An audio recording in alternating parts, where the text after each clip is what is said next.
Municipal ఎన్నికల్లో కాంగ్రెస్ గుండాలు రెచ్చిపోతున్నారు. Medak municipality 15-30 వార్డుల్లో కాంగ్రెస్ గుండాలు చెలరేగిపోయారు.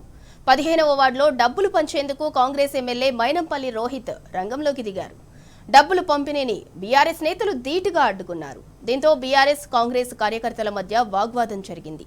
ఆ క్రమంలో బీఆర్ఎస్ కార్యకర్త ప్రసాద్ను ఎమ్మెల్యే రోహిత్ కారుతో ఢీకొట్టాడు. అతనికి తీవ్ర గాయాలు కాగా ఆసుపత్రికి తరలించి చికిత్స అందిస్తున్నారు. ఎమ్మెల్యే రోహిత్ దౌర్జన్యాన్ని బీఆర్ఎస్ నేతలు ముక్తకంఠంతో ఖండించారు. దాడులతో డబ్బుల పంపిణీతో బీఆర్ఎస్ విజయాన్ని ఆపలేరని మాజీ ఎమ్మెల్యే పద్మా దేవేందర్ రెడ్డి స్పష్టం చేశారు. రోహిత్ దౌర్జన్యాన్ని గుర్తించి మున్సిపల్ ఎన్నికల్లో బుద్ధి చెప్పాలని పద్మా దేవేందర్ రెడ్డి కోరారు.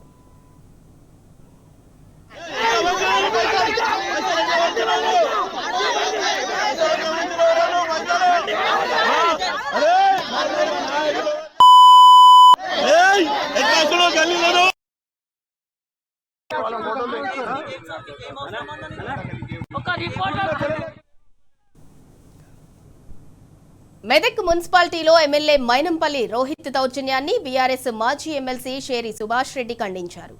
మున్సిపల్ ఎన్నికల్లో డబ్బులు పంచేందుకు ఎమ్మెల్యే రోహిత్ వెళ్లడం ఏంటని ప్రశ్నించారు.